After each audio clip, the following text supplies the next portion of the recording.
خواتین کے حوالے سے جو ایک غلط پروپیگنڈا کیا گیا، اب چند احادیث بھی آپ کی خدمت میں عرض کرتے ہیں اور آخر میں انشاءاللہ ایک نتیجہ پیش کریں گے کہ احادیث کی روشنی میں بھی بیٹی کو تو رحمت کہا گیا ہے، تو رحمت کے بارے میں سوال نہیں ہوگا۔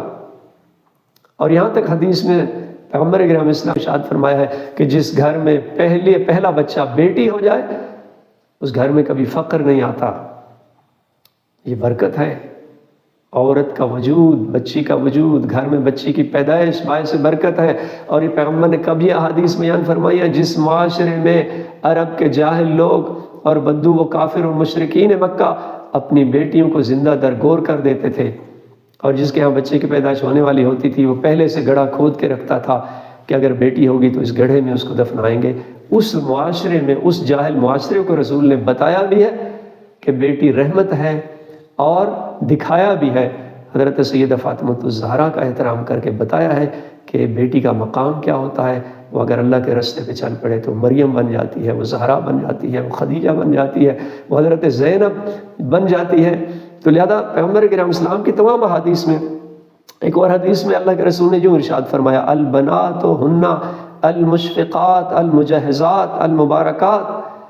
سرکار نے فرمایا بیٹیاں جو ہیں وہ شفیق ہیں بیٹوں کے نسبت، ان میں ہمدردی زیادہ ہوتی ہے والدین کے لیے، المجہزات والدین کی زیادہ معاون اور مددگار ہوتی ہیں، المبارکات ان کا وجود بابرکت ہوتا ہے، گھر میں بیٹیاں بابرکت ہوتی ہیں۔ اور پھر اور ایک حدیث میں جو ارشاد ہوا، قال رسول اللہ کہ من دخل السوق فاشترى تحفۃ، کہ جو بازار میں جائے جو شخص وہ ایک تحفہ خریدے اپنے اہل و عیال کے لیے، فحملها الى عیالہ، وہ اپنے بیوی بچوں کے لیے وہ تحفہ لے آئے، تو کان کحامل صدقۃ، ویسا ہے کہ جو کسی کو صدقہ دے رہا ہے۔ اور پھر ارشاد ہوا کہ جب وہ گھر میں یہ تحفہ لائے تو وَلْيَبْدَأْ بِالْإِنَاثِ قَبْلَ الذُّكُورِ، کہ گھر میں والد جب تحفہ لائے بچوں کے لیے تو سب سے پہلے بیٹیوں کو وہ تحفہ دے، بعد میں بیٹوں کو دے۔ کیوں؟ فَإِنَّهُنَّ مَنْ فَرَّحَ أُنْثَىٰ فَكَأَنَّمَا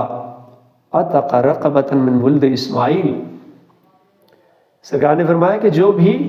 بیٹی کو، اپنی بیٹی کو خوشحال کرتا ہے تحفہ دے کے، گویا اس کا عمل یہ اتنا خدا کی بارگاہ میں مقبول ہے، گویا کہ اس نے نسل اسماعیل میں سے، ذریت اسماعیل میں سے کسی غلام کو آزاد کیا ہے۔ ایک بیٹی کو تحفہ دینا یہ مقام ہے جو اسلام نے بیٹیوں کا مقام بتایا ہے۔ ایک خاتون کا مقام یہ ہے، بیٹوں کے حوالے سے ایسی کوئی حدیث نہیں ہے، لیکن بیٹیوں کے بارے میں اگر کوئی تحفہ دیتا ہے، اپنی بیٹی کو تحفہ دیتا ہے اور اس کو خوشحال کرتا ہے، خوش کرتا ہے، تو سرکار نے فرمایا ویسے جیسے ذریت اسماعیل اور نسل اسماعیل میں سے اس نے غلام کو آزاد کیا، وہ ذریت اسماعیل اور ابراہیم کی جس سے امامت کی نسل آگے بڑھی ہے، تو ذریت اسماعیل میں سے اس نے غلام آزاد کیا۔ پھر اسی کے ساتھ ساتھ ایک اور نورانی حدیث مولا کائنات کی، جس میں مولا کائنات حضرت علی ابن ابی طالب علیہ السلام نے ارشاد فرمایا کہ فَإِنَّ الْمَرْأَةَ رَيْحَانَةٌ وَلَيْسَتْ بِقَهْرَمَانَةٍ، فرمایا وَلَا تُمْلِكِ الْمَرْأَةَ مَا جَاوَزَ نَفْسَهَا، کبھی اپنی زوجہ اور بیوی پر جو اس کی طاقت سے باہر ہے ایسا کام اس پر مسلط نہ کرو، اس کی طاقت سے باہر اس کو کام نہ دو۔ کیوں؟ اس لیے کہ خاتون جو ہے وہ ایک پھول ہے، وومن از اے فلاور، وہ ایک پھول ہے، لیست قہرمانیہ، عورت جو ہے، خاتون جو ہے وہ پہلوان نہیں ہے، وہ ایک پھول ہے، اور پھول کو مسلا نہیں جاتا بلکہ اس کے ساتھ نرمی اختیار کی جاتی ہے۔ اور شاید یہی وجہ ہے کہ امام زین العابدین علیہ السلام نے جو حقوق بیان کیے ہیں، خواتین کے حقوق اور رائٹس جو بیان کیے ہیں، ان میں سے ایک حق یہ بیان فرمایا ہے، مولانا نے فرمایا وَأَمَّا حَقُّ الزَّوْجَةِ، بیوی کا ایک حق شوہر پر یہ ہے کہ فَأَن تَعْلَمَ أَنَّ اللَّهَ جَعَلَهَا لَكَ سَكَنًا وَأُنْسًا فَتَعْلَمَ أَنَّ ذَلِكَ نِعْمَةً مِّنَ اللَّهِ عَلَيْكَ فَتُكْرِمْهَا وَتَرَفَّقْ بِهَا، مکارم الاخلاق کی حدیث ہے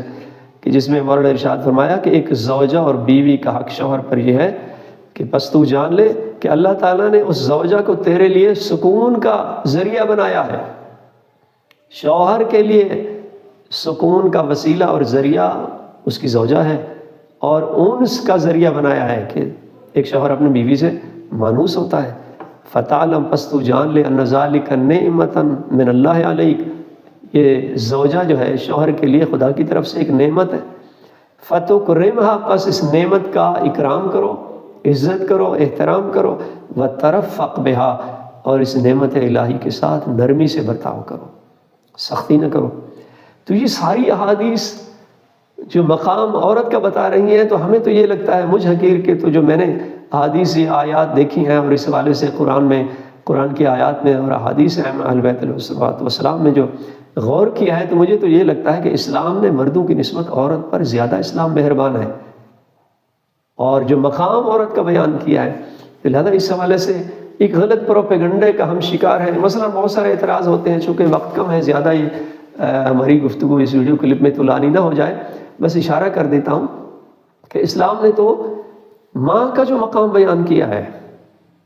وہ ایک شخص آیا پیغمبر کریم اسلام کی خدمت میں اور عرض کرتا ہے، یا رسول اللہ من ابرو، اے اللہ کے رسول میں کس کے ساتھ نیکی کروں، سب سے پہلے کس کے ساتھ اچھائی کروں؟ سرکار نے فرمایا امک، اگر تیری ماں زندہ ہے تو ماں کے ساتھ نیکی کرو۔ پھر پوچھتا ہے ثم من، یا رسول اللہ پھر اس کے بعد کس سے نیکی کروں؟ سرکار نے فرمایا امک، پھر بھی تیری ماں، پھر بھی اپنی ماں کے ساتھ نیکی کر۔ 3 بار پوچھتا ہے، سرکار نے فرمایا ماں کے ساتھ۔ جب چوتھی بار پوچھتا ہے پھر فرمایا ابوک، اب اپنے باپ کے ساتھ نیکی کرو۔ تو مطلب یہ ہے کہ ماں کا مقام جو ہے وہ باپ سے زیادہ ہے۔ اور وہ جنت والی حدیث تو آپ سب کو یاد ہے، جس میں فرمایا گیا کہ الجنت تحت اقدام الامہات، کہ جنت جو ہے وہ ماؤں کے قدموں تلے ہے۔ تو ماں کو اللہ نے جو مقام عطا کیا ہے، وہ ماں جو مربیہ ہے، جو معاشرے میں بہترین انسانوں کی تربیت کر کے معاشرے کو دے رہی ہے، سوسائٹی کو دے رہی ہے، اور ایک پاکیزہ سوسائٹی تشکیل دے رہی ہے۔ ماں اگر پاکیزہ ہو جائے تو اس کی آغوش میں حسن نصر اللہ جیسے مجاہد پرورش پاتے ہیں، اور ایسے عظیم لیڈر جو اسلام جرأت مند اور بہادر اور شجاع لیڈر، ان کی تربیت ایک ماں نے کی ہے۔ تو لہذا ماں کا مقام، عورت کا مقام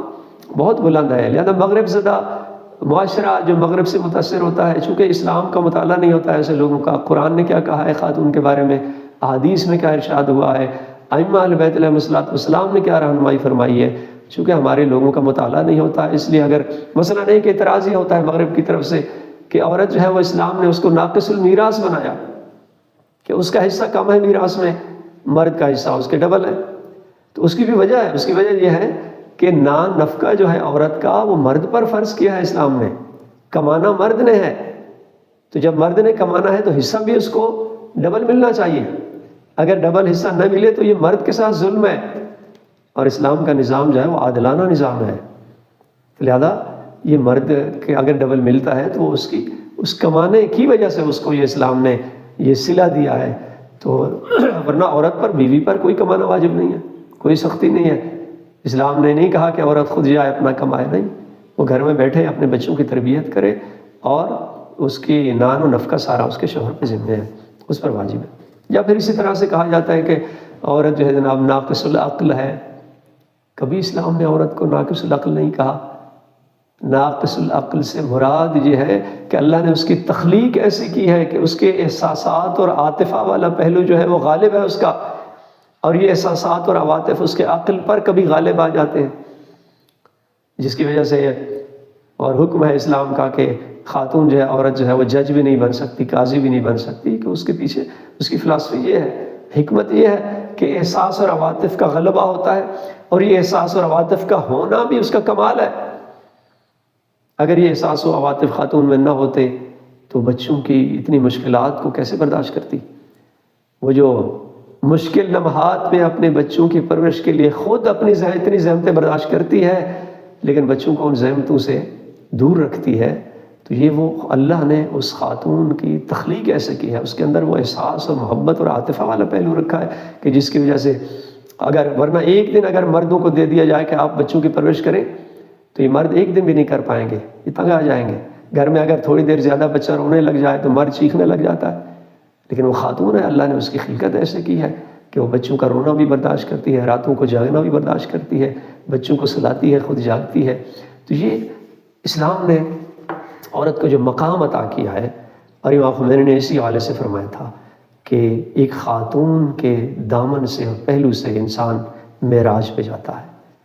تو انسان جو اللہ کا قرب حاصل کرتا ہے، مقام حاصل کرتا ہے، تو وہ ایک خاتون کی پرورش کا نتیجہ ہوتا ہے۔